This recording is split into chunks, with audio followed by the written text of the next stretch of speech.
Hello दोस्तों, स्वागत है आप सभी का मेरे यूट्यूब चैनल पर। और दोस्तों, आज मैं लेके आया हूँ सवाल जवाब महत्वपूर्ण जीके के, जो आने वाले कंपटीशन एग्जाम में बार बार पूछे जाते हैं। तो सवाल जवाब का आज का हमारा टॉपिक रहेगा उच्च न्यायालय। उच्च न्यायालय के संबंधित जो भी सवाल जवाब दोस्तों कंपटीशन एग्जाम में पूछे जाते हैं, उन सभी पर चर्चाएँ आज हम करने वाले हैं। चलिए वीडियो को करता हूँ शुरू। उच्च न्यायालय। भारत में कुल कितने उच्च न्यायालय, क्या पूछा है, कुल कितने उच्च न्यायालय हैं? तो सही जवाब होगा 25 यानी कि 25। अगला सवाल है, ज्ञात 1 जनवरी 2019 से आंध्र प्रदेश के लिए अलग उच्च न्यायालय की स्थापना के पश्चात देश में कुल उच्च न्यायालयों की संख्या कितनी हो चुकी है? संख्या दोस्तों 25 हो गई है, पहले 24 थी।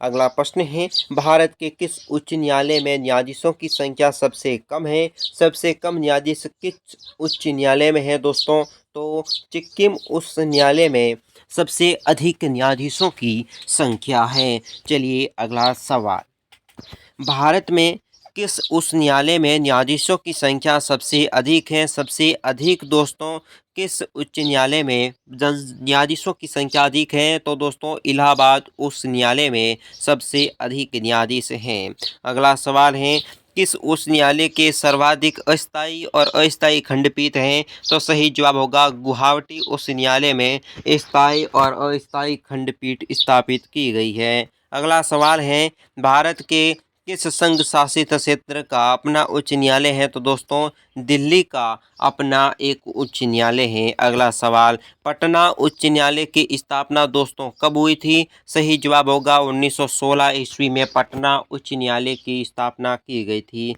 अगला सवाल है, भारत का सबसे बड़ा उच्च न्यायालय दोस्तों कौन सा है? सही जवाब होगा इलाहाबाद उच्च न्यायालय भारत का सबसे बड़ा उच्च न्यायालय है।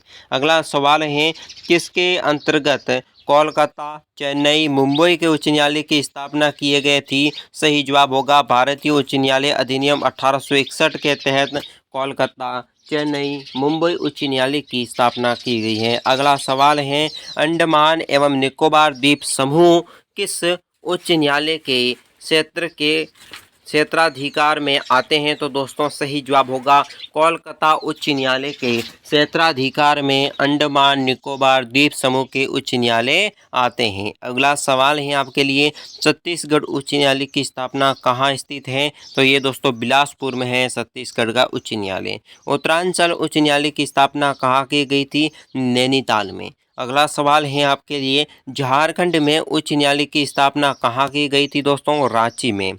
अगला सवाल, मध्य प्रदेश में उच्च न्यायालय की स्थापना कहाँ की गई थी दोस्तों? जबलपुर में। अगला सवाल है, केरल में उच्च न्यायालय की स्थापना कहाँ की गई थी? एर्नाकुलम में। अगला सवाल है, उच्च न्यायालय के न्यायाधीश के पद पर नियुक्त होने वाली प्रथम दोस्तों महिला कौन थी? अन्ना चंडी। अगला सवाल है, उच्च न्यायालय के मुख्य न्यायाधीश के पद पर नियुक्त होने वाली प्रथम महिला कौन थी दोस्तों? लीला सेठ। अगला सवाल है, दो या अधिक राज्य या संघीय प्रदेश के लिए एक समाज उच्च न्यायालय की स्थापना करके किसके द्वारा दोस्तों इसकी स्थापना की गई थी? उच्च न्यायालय की स्थापना किसके द्वारा की गई थी? संसद द्वारा कानून बनाकर।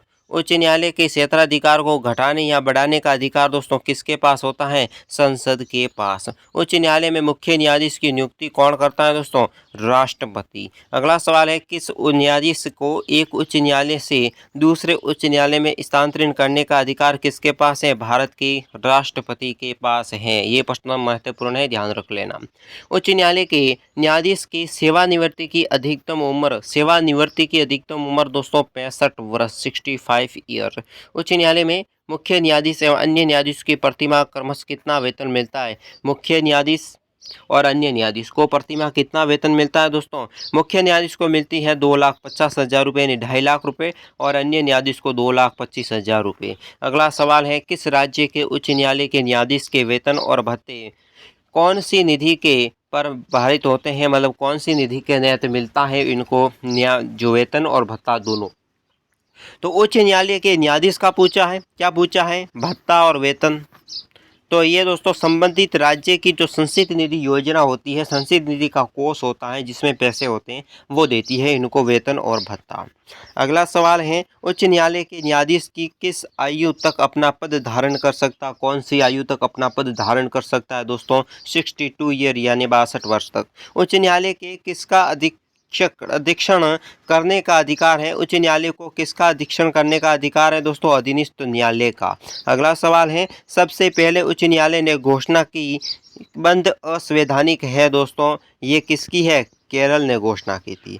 एक उच्च न्यायालय का न्यायाधीश अपना त्यागपत्र किसे संबोधित करेगा? ये प्रश्न बार बार पूछा जा रहा है, ध्यान रख लेना। उच्च न्यायालय का 200 न्यायाधीश है, वो अपना क्या त्यागपत्र किसको देगा? राष्ट्रपति को संबोधित करके देगा। इसमें ऑप्शन में राष्ट्रपति और राज्यपाल आता है, सही जवाब लोग राज्यपाल करके आते हैं, इसलिए इनका प्रश्न गलत हो जाता है। उच्च न्यायालय हो या सर्वोच्च न्यायालय, न्यायाधीश अपना त्यागपत्र राष्ट्रपति को ही देता है। भारत में सर्वोच्च न्यायालय एक जो मानसपुंज है, ये दोस्तों भारत का सर्वोच्च न्यायालय, इनका मानसपुंज किसे कहते हैं? Doctor APJ Abdul Kalam. भारत के कितने उच्च न्यायालय के अधिकारी तो एक से अधिक राज्य यानी संघ राज्य क्षेत्र नहीं है? 3। अगला सवाल तो हो चुके हैं सवाल उच्च न्यायालय के संबंधित पूरे। आज के वीडियो में बस इतना ही। चैनल को सब्सक्राइब, वीडियो को लाइक, दोस्तों के साथ शेयर और कमेंट करके बताएं आपको वीडियो कैसा लगा। दोस्तों अधिक से अधिक हमारे चैनल को सपोर्ट करने की कोशिश करें, अधिक से अधिक सब्सक्राइब कराने की कोशिश करावें, ताकि हम लाइव लेसन में भी मिल सकें और इस गरीब का थोड़ा भला सोचें। इसलिए आप अभी तक आपने मेरे यूट्यूब चैनल को सब्सक्राइब नहीं किया तो कर दीजिए। धन्यवाद।